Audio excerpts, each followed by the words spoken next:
Welcome everyone to Fruits of the Orchard. Tonight is Parshat Tzav, and there are, I believe, 5 different articles in Fruits of the Orchard. We're going to try to get through as many of them as we can. And we're going to start with the first one, which is called Mitzvot and the Power of Connection. So the name of the Parshat Tzav is the root of the word mitzvah. It's the command grammatical form. Tzav is a command. Mitzvah is a noun for commandment. Mitzvah means commandment. And tzav is the root. So Rashi tells us, why is there a command here? We have 613 mitzvot. The whole Torah is full of mitzvot. So what's special about this tzav? So Rashi says, he says 2 things. One, it's to emphasize that this is a mitzvah for Aaron and the Kohanim, but it's a special mitzvah for the Kohanim to give it over to their children. And obviously, this is really talking to all of us. And the second thing he says is it's written in the command form to teach us that we should do mitzvot with alacrity. We shouldn't put things off. We should just jump in and do a mitzvah with our full hearts and souls, especially in cases where there's money involved. In other words, everyone is different, but some people have a problem putting their hand in their pocket and putting out money for mitzvot. Here we're talking about the different offerings in the temple. At that time, they were animals, and animals cost money. And so here, it's a special emphasis, tzav, that even when there's a cost involved, that shouldn't deter us at all. And it's told over that if anyone's ever gone, I don't know about in America, but here in Israel, you can barter you can discuss the price for many things. And so when you go and buy your arba minim for Sukkot, your 4 species for Sukkot, it's almost accepted that they'll tell you one price and then you bargain with them. But it's told about the Arizal, anytime it came to doing a mitzvah, he would never, ever bargain. Whatever the asking price, you either accept it or you don't accept it. But he wouldn't bargain over a mitzvah. And I remember once I learned that, so it's like when I go out and buy my arba minim now, I don't bargain. I don't bargain. You just pay the money. So that's really what Rashi is telling us. So the Baal Shem Tov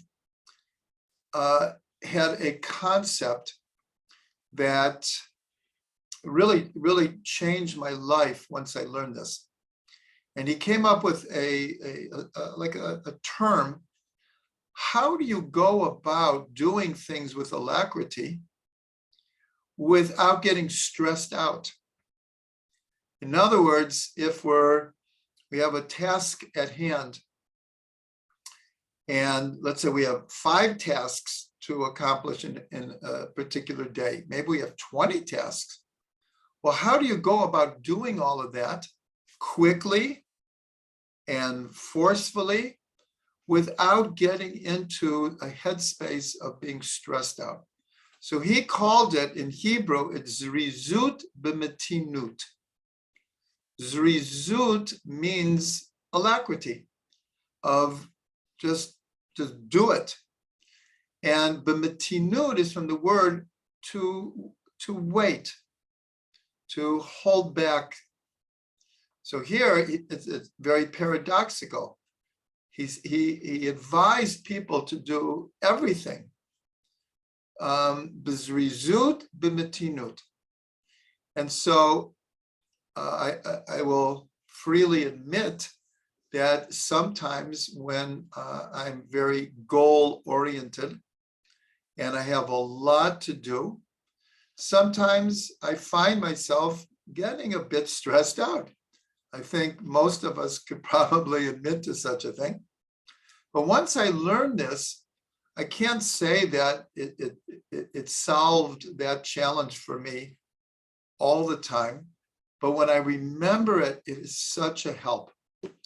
It is such a help that it doesn't have to be a contradiction to get things done, get them done on time, get them done with your whole heart and soul. And at the same time, have peace of mind and don't get physically, mentally, psychologically stressed out. So this is a teaching from the Baal Shem Tov, which is very much connected to what we said Rashi is teaching us about this word Tzav and the whole concept of doing mitzvah. Now, another point of the first article is a very, very important part because we already translated the word mitzvah to mean commandment. Now, in the Western world, in the modern world, the language of commandment, I used to say like politically incorrect, but really the best term is culturally incorrect, meaning in the Western view of freedom, well, no one wants to be told what to do. It's this kind of the way, the philosophy of the modern Western world is the definition of freedom is I can do what I want, when I want, how I want, with whom I want, and no one can tell me what to do. So when you talk about 613 commandments, well, if someone is not raised with a kind of idea of serving God or the privilege of fulfilling mitzvot, then it could get like very culturally incorrect. People like get turned off by the idea that anyone can tell us what to do, because most people work at jobs where they're told what to do and have to fulfill certain expectations. So when you get out of work, it's like, I don't want anyone telling me what to do. And here we have 613 mitzvah from the Torah, thousands of extra mitzvah from the rabbis. And if you're not raised in that kind of consciousness, the idea of commandment doesn't really make it. It's a turnoff for a lot of people. So how can we deal with this? Well, we deal with it with another meaning of the root for mitzvah. And that is, mitzvah comes from the word tzav, can also mean connection. And so all of a sudden, we can reframe the mitzvot of the Torah once you're into the Torah, then basically we don't have the problem of being commanded, having a divine being who is commanding us, and it's our privilege to serve God, serve the King of the universe, serve the Creator. But here, tzav means connecting. So now we could turn a mitzvah into there's 613 ways to connect to God. So that changes the whole view of a mitzvah. So what we're going to do now is, I think it's a very, very important, and again, I refer people to the chart, either in your chats or on your WhatsApp. And we're going to go through the 5 levels of the soul. and the way in which a mitzvah can connect us to those 5 levels. This is a very, very basic but profound understanding of the role of mitzvot, of what a mitzvah can do for us, what it can accomplish. So on the level of what we'll call the lowest level of soul, called the nefesh is sometimes referred to as the animal soul. It is the part of the soul that's most connected to the body and to our basic instincts and behaviorism. So on the level of nefesh, there are many, many mitzvot that connect us to our bodies and connect us to the physical world that we live in. Now, it should be mentioned that almost all of the mitzvot relate to a physical object or a physical action. And here we'll add that speech many times is thought of as an action. That when we speak, that's why this verb, tzav, is in the command form. If someone is in the position of authority and they command something to be done, then others are going to do it. In other words, it gets done, but it's not necessarily by the person who commands it through speech. That is the power of the king. And the verse is, Ba'asher Devar HaMelech Shilton. The speech of the king is his authority. And that's how a person in authority gets things done, is through speech. So almost all the mitzvot have to do with a physical object, or with our bodies, or connecting to the physical world. So on the level of nefesh, for example, we mentioned getting the 4 species, the arba meaning for Sukkot. Well, here the mitzvah is accomplished through, first of all, 4 physical objects that are obviously very symbolic of much deeper teachings, but we do it through physical action. We shake the lulav. We shake the lulav. And even the Shema, which is really like the highest pronouncement of God's unity, we make an action. We cover our eyes. We close our eyes and we cover our eyes. So without going through all the mitzvah, but if people use their imagination, is virtually every mitzvah is not mental. It's involved with an action and physical objects. So this is the role of mitzvah. The mitzvah connect our nefesh to our body and to the world that we live in. The next level of soul is the ruach. The ruach is the emotional component of the human psyche. And so the question is, well, how do mitzvah connect to the emotions? Well, that's not a hard thing to imagine, because mitzvot are not supposed to be done in a cold, calculated way, as if they don't touch us. Quite the opposite.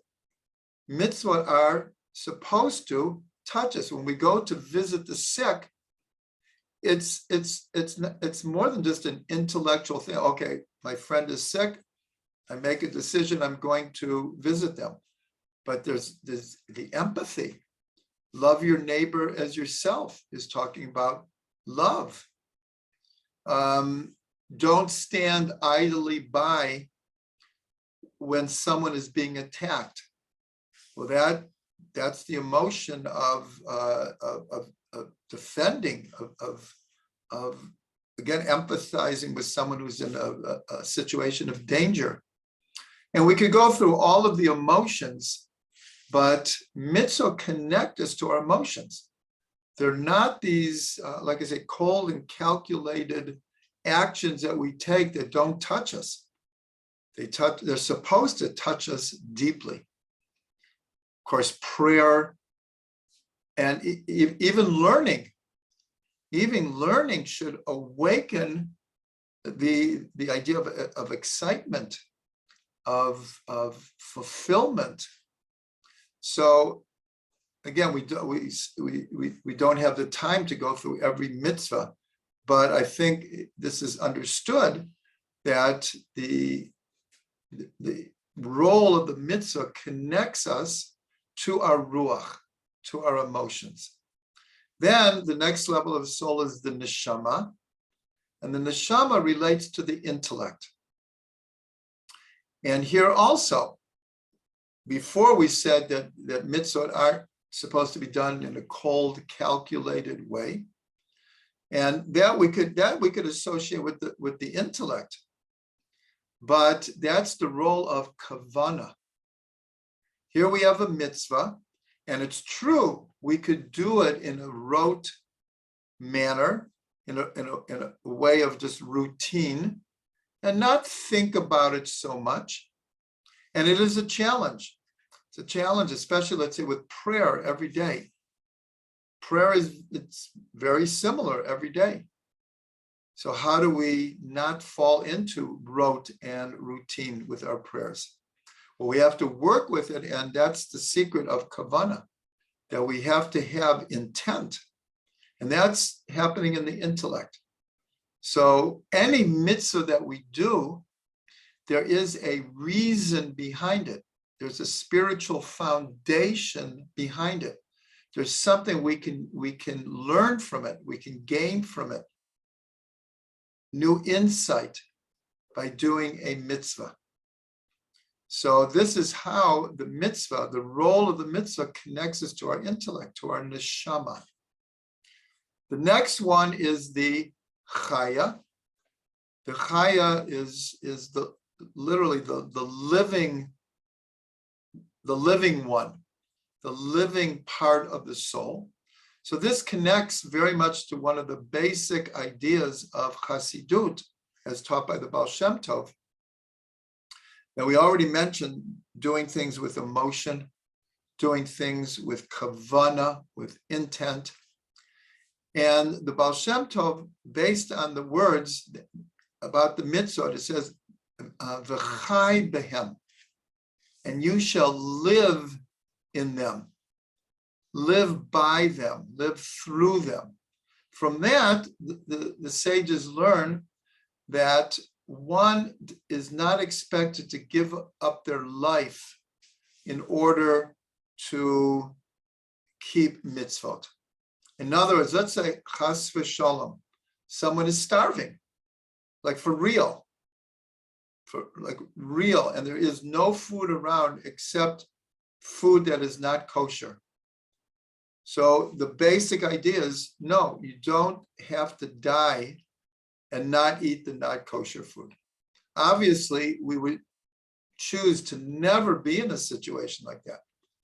But there are circumstances where sometimes we're forced in a situation that we can't keep the mitzvah. So you could say, well, the principle is it's better to die than to break a mitzvah. And the sages say, no, we're not expected to do that.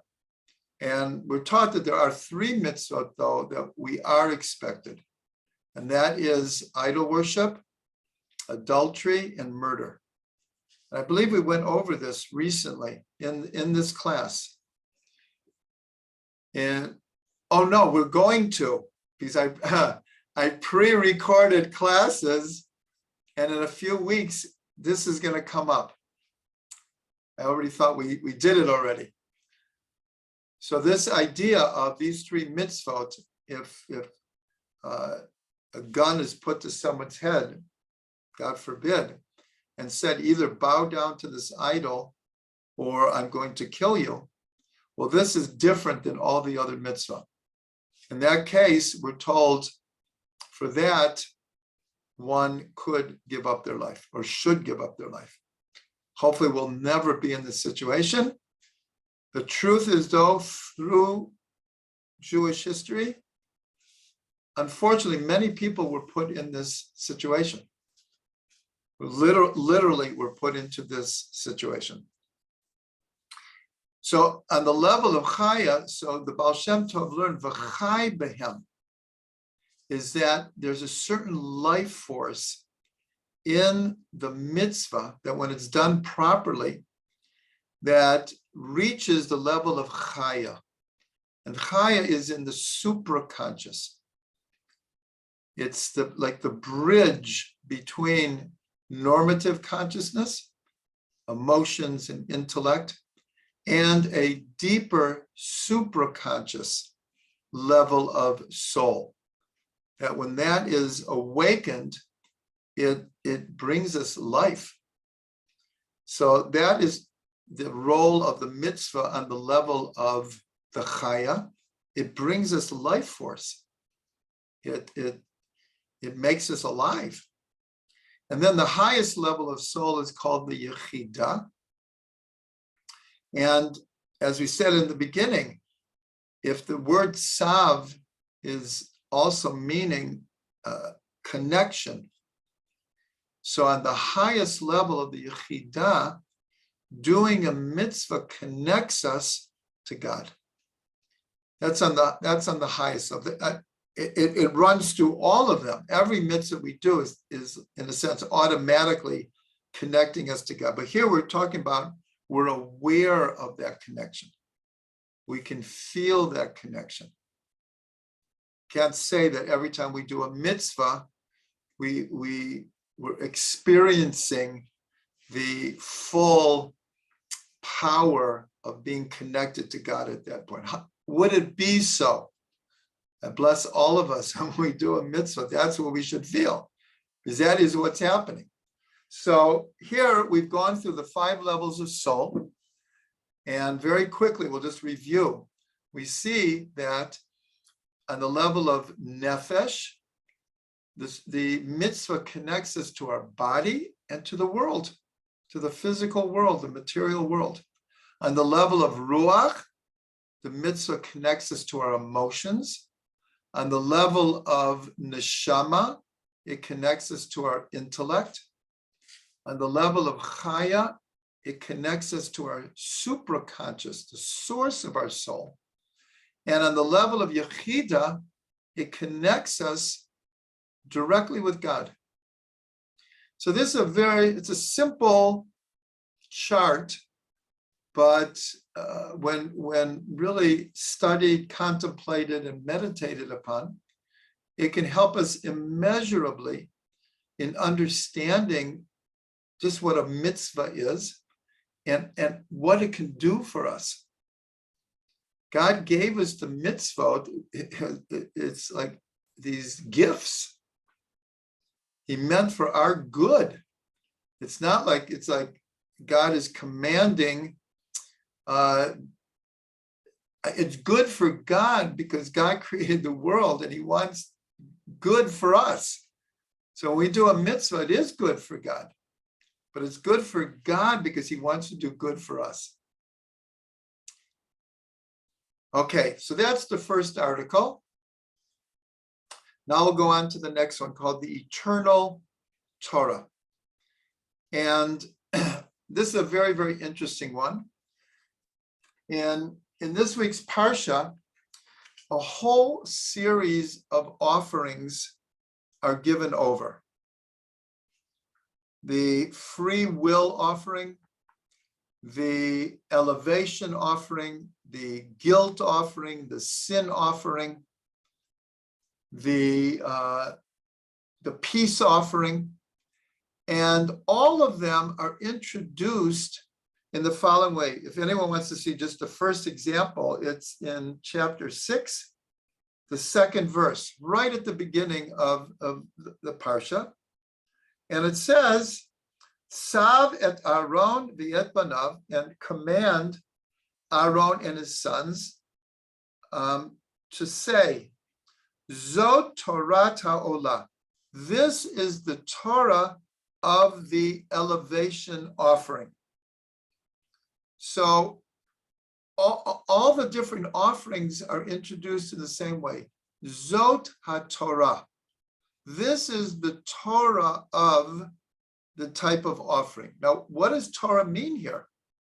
So maybe the most basic translations of Torah is instruction. That's what Torah means. It's instruction. So here it's used in a sense as applying to individual ideas. Usually we say Torah, and it's the all-inclusive Torah that we know. But here what it's saying is this is the instruction regarding the elevation offering. This is the instruction regarding the peace offering, and so forth. So the question is, what can we learn from this? Why is this the language that the Torah is learning? Other languages could have been used. So this is, in our day, a critical understanding of the Torah in general. And so the sages taught us that learning about the Torah is, in a way of fulfilling the Torah. Now, how does this work? Today, there's 613 mitzvot from the Torah. I believe it's something in the category or the area of 270 mitzvot actually apply today. Now, this is a startling statement. In other words, 2/3 of the Torah we are not able to fulfill. Why? Because so many of them are connected to a temple, to types of purity and impurity that we don't practice anymore because we don't have a temple. And there are scores of mitzvot that relate to the Kohanim and the Leviim, the priests and the Levites, of their avoda in the temple. And then there are many mitzvot that don't apply today because there's no Sanhedrin, there's no high court. And at least until about, let's say, 100 years ago, we couldn't fulfill any of the mitzvot what are called Tuluya Ba'oretz, the mitzvot that are connected to the land of Israel. Today, we're back here, so we can do many of them, but many of them are now considered from the rabbis and not from the Torah itself, like taking tithes. There are many mitzvahs in the Torah connected to taking tithes, giving it to the poor, the corners of the field, 1/10 to the Levites, a portion to the Kohanim. So we have 1/3 of the Torah. So we could ask, well, what happens to the other 2/3 of the Torah? Why are we studying this? Why are we studying this? So a hint to it is what we're trying to say here. Zot HaTorah HaOlah. So the rabbi said, in a situation where one cannot keep the mitzvot, they don't apply today, learning about them is like doing them. This is a really important idea. That's why we continue to learn this. Why? And this is what the Baal Shem Tov came. He wasn't the only one, but the Baal Shem Tov made a big point that all of the mitzvot apply today. All of them. Why? Because behind every mitzvah is a spiritual foundation, is a teaching, is a learning for us in every generation and every person. There is no such thing as a mitzvah that doesn't apply today on some level.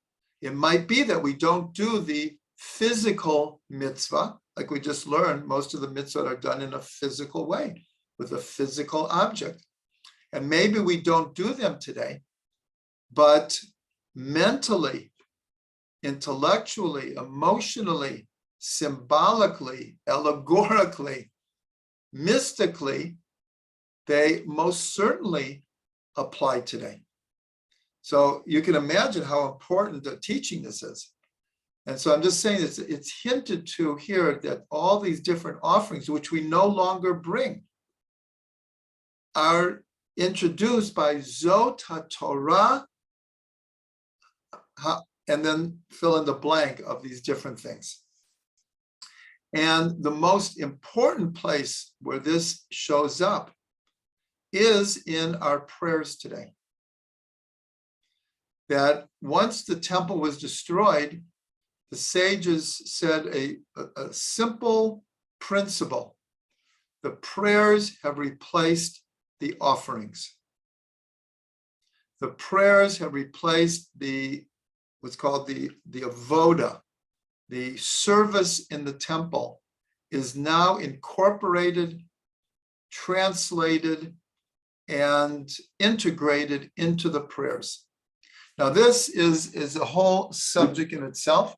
For those who have Orchard of Delights, if you go to the Parsha of Truma and Tzav in the book of Shemot, I go into great detail of going through the prayers of every day, the morning prayers, the afternoon prayer, evening prayers, and show in detail how the different parts of the prayer replace the different offerings and the different actions and avoda that the Kohanim, the priests, did in the temple.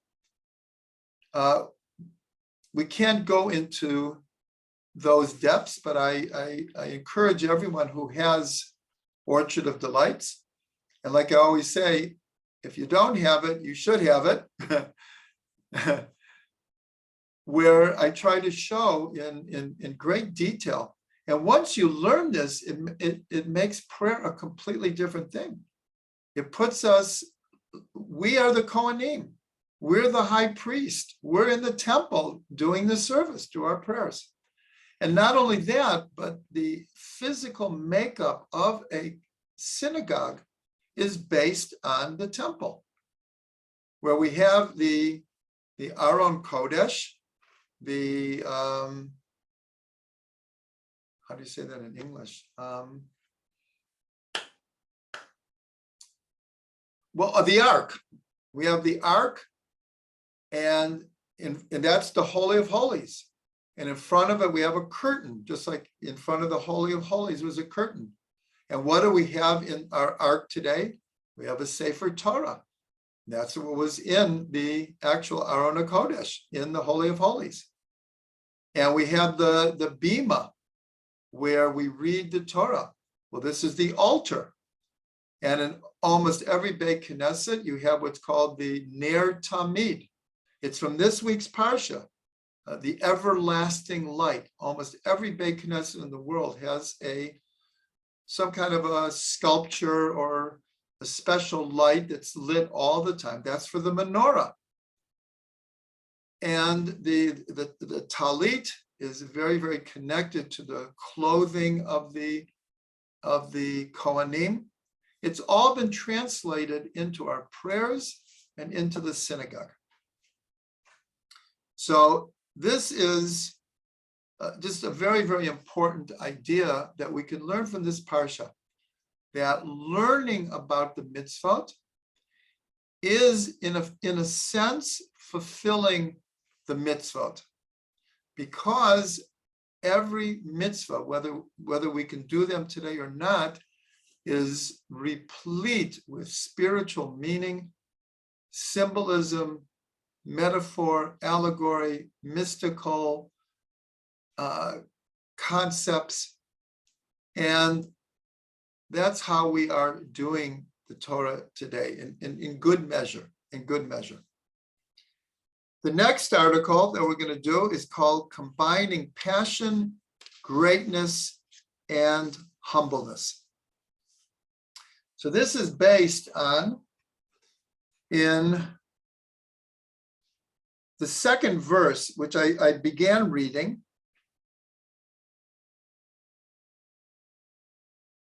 One second.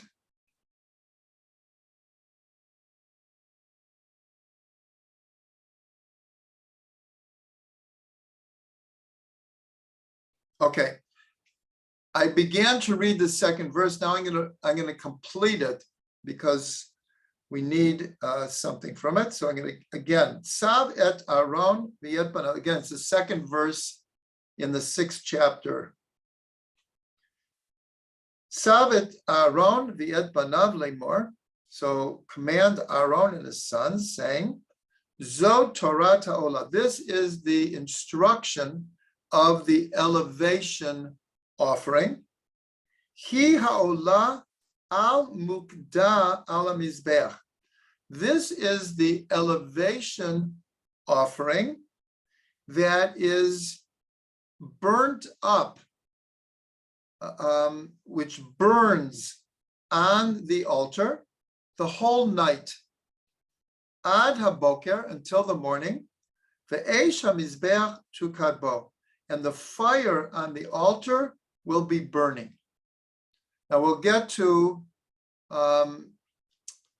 in a few minutes, a second verse that tells us the mitzvah that the fire on the altar was continual. It never went out. It was a mitzvah in the Torah to never let it go out. Meaning that 24 hours a day, day after day, week after week, month after month, year after year, this fire never went out. They kept it burning for actually hundreds and hundreds and hundreds of years. And on the word which burns on the altar, mukda, there's a small mem. There's a small mem. We've learned that every letter will appear at one point as big and one as small. Here is the small mem, meaning that in every parsha, you might have one letter that's either big or small. So here, the mem is small, and immediately it's like, well, what is that teaching us? Why is this letter small? So as you can imagine, there are many different ideas, but because the mem is small and it's talking about the fire on the altar, so one of the main ideas is that in our fulfillment of the mitzvot, we should be very careful not to be arrogant and not to show off doing mitzvot. In other words, I'm just taking an example that someone, for whatever reason, wants people to think that they're very, very pious. So when they pray, they're gonna like shuckle, like really a lot, like that. I'm showing everyone how much I'm into my prayers. So here the idea is the mem is small. Like you can be on fire to serve Hashem, and if you're shuckling, if you're like moving back and forth, and it's for real, that's okay. But make yourself small. Don't use the mitzvah to show off. Don't use the mitzvah as a reason to be arrogant or prideful. So that's one of the meanings of this small mem. Now, this is very, very connected because in last week's parsha, Vayikra, right in the first word, we had a small aleph. And if you remember, what we learned is that represents Moshe's humbleness in approaching God. He was outside of the Mishkan and he just felt that, not just he felt, God's glory filled the Mishkan, and Moshe, like, he just didn't feel he could go inside. And God calls to him, Vayikra. But this points out, Moshe later in the Torah is called the most humble person on the face of the earth. So here, that small aleph is very connected to the small mem. The idea that when we're doing the service, even if we're like burning up inside, that it should not be in an arrogant way. And for example, in Chabad, the second rabbi of Chabad, the Midler Rebbe, so wrote a whole essay about this subject, and it's very interesting because his father, the founder of the Chabad movement, the Alter Rebbe, was known to daven in a incredibly ecstatic way, including many like physical motions with his arms and moving around the room and just like not holding back at all. His son was exactly the opposite. And he wrote this whole essay about this, really, in a sense, about this little mem, that like the highest level of service is when one is burning on the altar of serving God, but doesn't show it. And this, in a large measure, had a tremendous influence on Chabad prayers until this day. The truth is, there's no right and wrong here.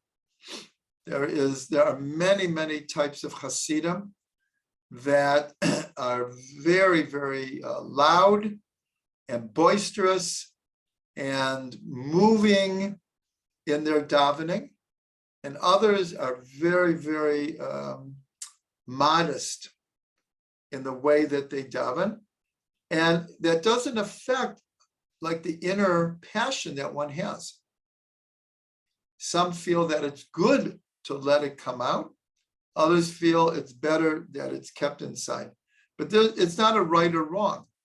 Everyone is different, and different types of people gravitate to those groups that will display that kind of davening. So I mentioned already the small aleph. Well, there's also a big aleph in the Tanakh, not in the Chumash, but in the Tanakh. And that is the first letter of the book of Chronicles. Adam, the first person, Adam, is with a big aleph. Much discussion. Why is that aleph big? Especially because Adam fell after eating from the tree. But here, the call it the most simple and direct idea is that big aleph is showing the potential of every human being. It's like a big aleph. We all have this incredible potential, especially Adam Arishon, especially the first human being. The way he's described in the Talmud is that he could see from one end of the world to the other. Another one says however we understand, his body encompassed the whole world. So that's the big aleph. But here we have the little mem, teaching us that however we're serving God,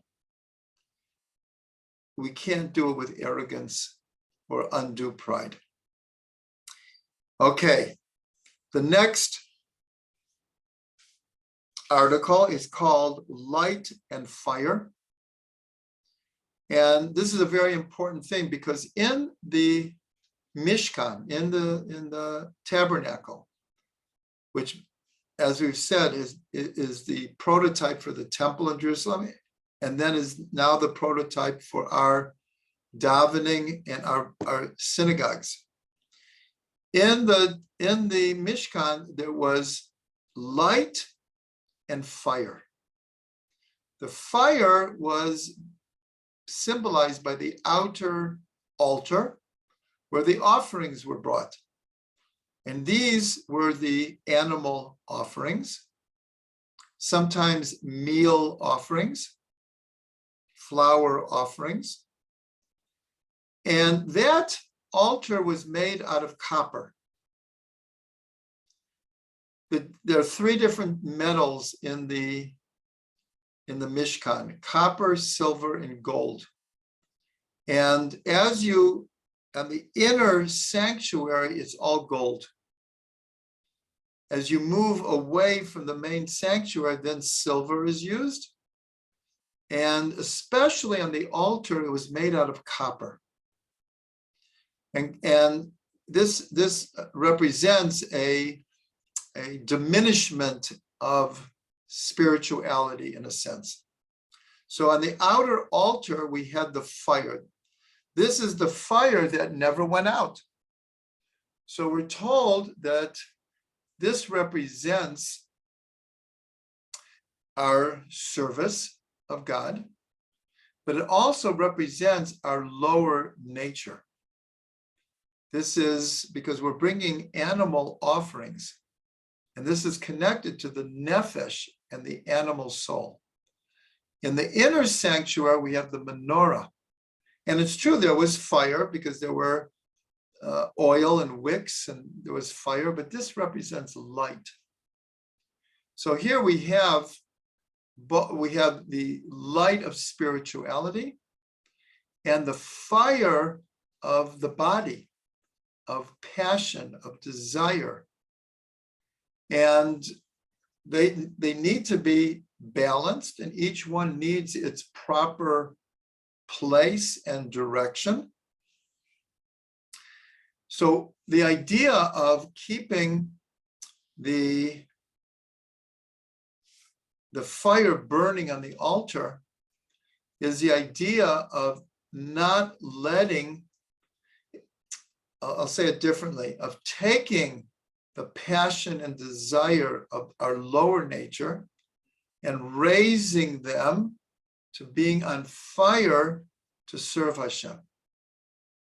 Not to squelch passion and desire, and even what we'll call the passion and the desires of the lower nature are legitimate and need to be expressed, whether it's through sexuality or through eating. They can turn into very animalistic types of actions, but they can be lifted up to incredible heights. So that's the fire on the altar. And the idea is that, and this gets to our prayers, and Rebbe Nachman deals with this a lot. What happens if you don't feel like praying one morning? It happens to all of us. Like we just don't have the strength, we don't have the inspiration, we feel we don't have the time, we're hassled, we're busy, I don't have the head for it. Well, what are you supposed to do? So the idea is that you could say, and if I go through the motions of davening, it's so hypocritical. Like I'm barely thinking of anything, and here I'm just going through the motions. So what's better? Should I just skip today and wait till I am inspired? Or should I just buckle down and do it anyways? So it's a legitimate philosophical debate. But the basic idea given over is based on a fire. If you keep a fire going, let's say you have this roaring bonfire, and little by little it burns down. If you let it go out, you have to start all over from the beginning. You have to go get the kindling.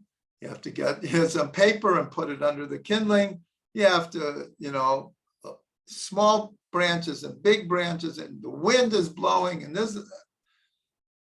So it's better as it's burning down, throw one more log on and keep it burning.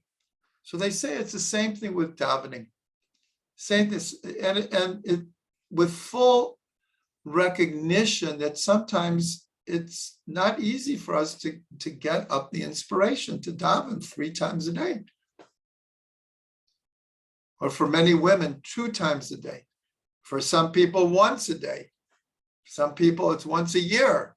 Whatever it is, it's not always easy.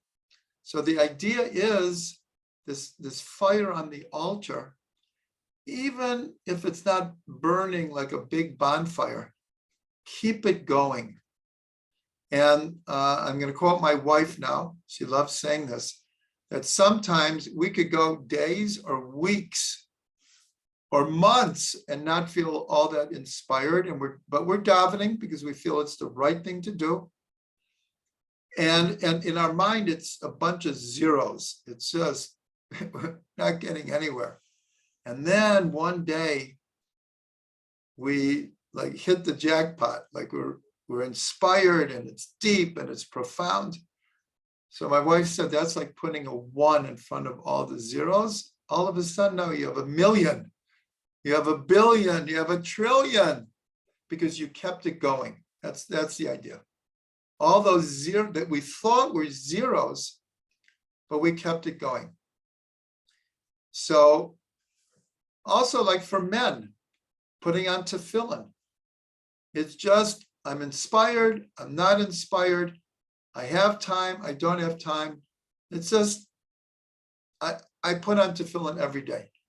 Yes, I would love to have deep, deep kavana every time I put on tefillin. But I don't, I put it on anyways, because that's just what I'm supposed to do. And I took it upon myself. I want to do it. So this is a very important thing. So later in the Parsha, I said already that we read the 2nd verse, and it makes it very clear that this fire keeps burning on the altar. But it says it again, Eish tamid tukad ala mizbeach lo tichbeh. A Eish tamid. That's why we in Beit Knesset we'll have what's called the Ner Tamid, an everlasting burning light. This is where we get it. Eish tamid tukad. Tukad is the same verb as the small mem, mukda, the same root, the same verb. So eish tamid tukad al mizbeach lo tichbeh. An everlasting fire should be burning on the altar.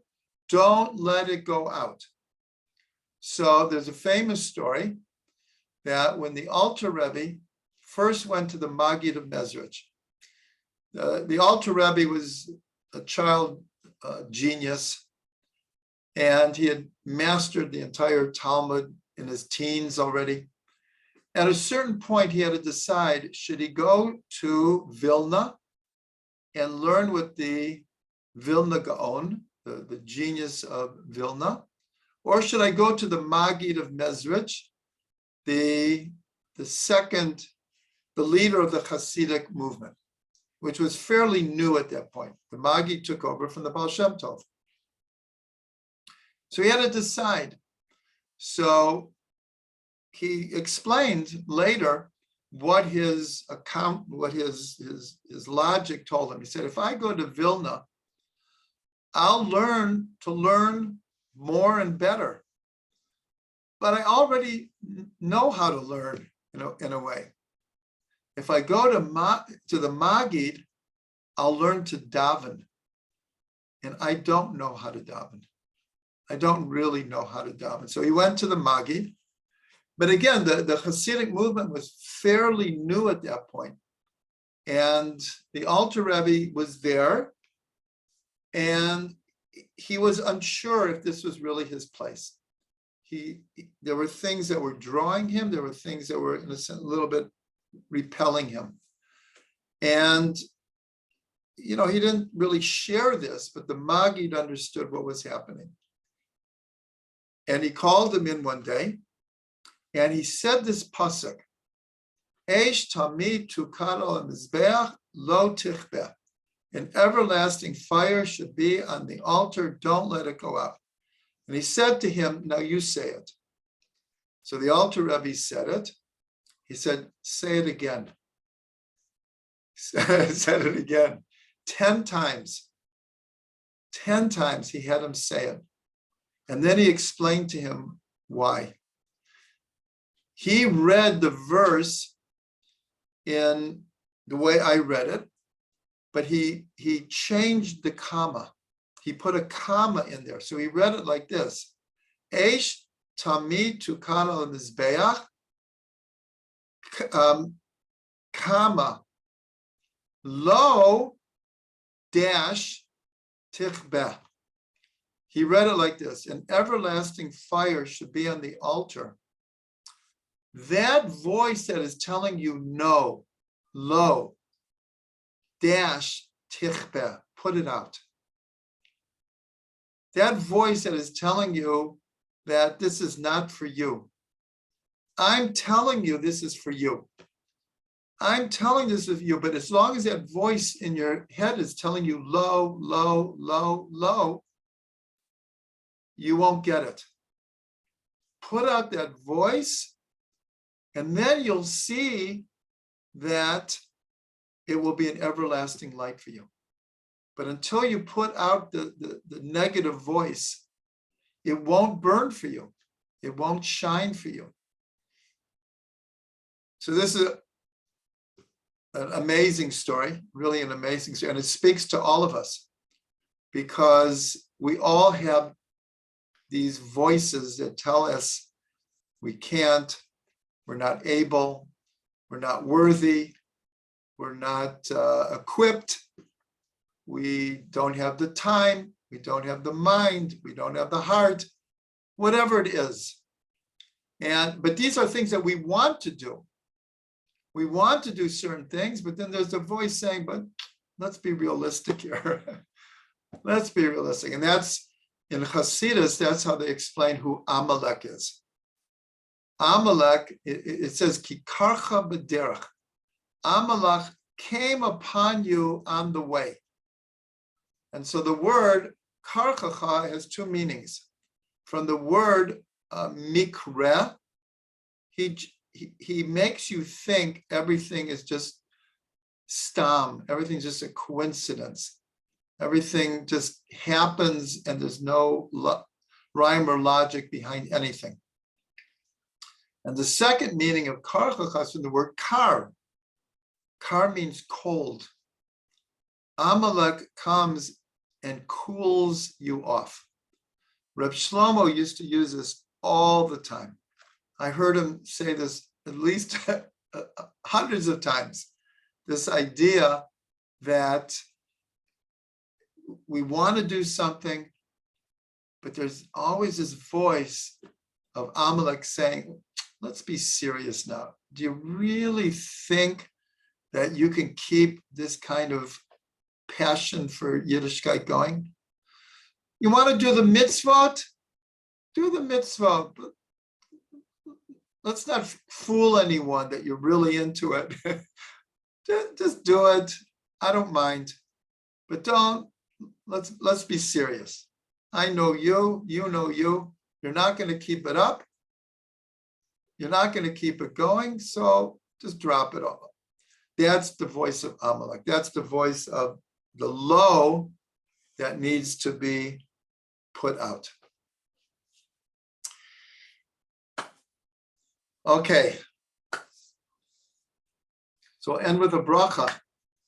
We'll end with a bracha.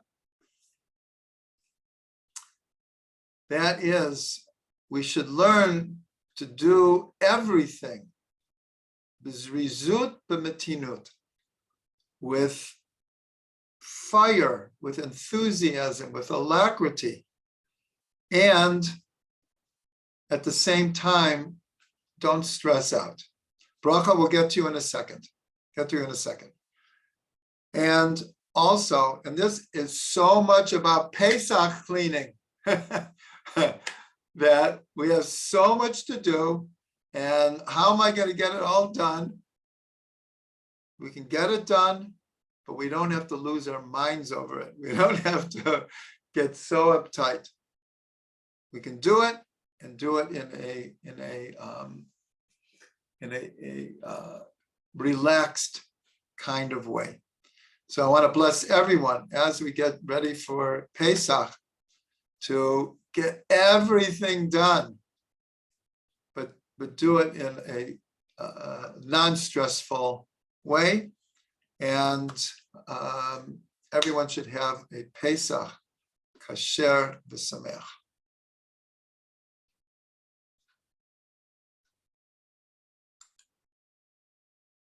Okay.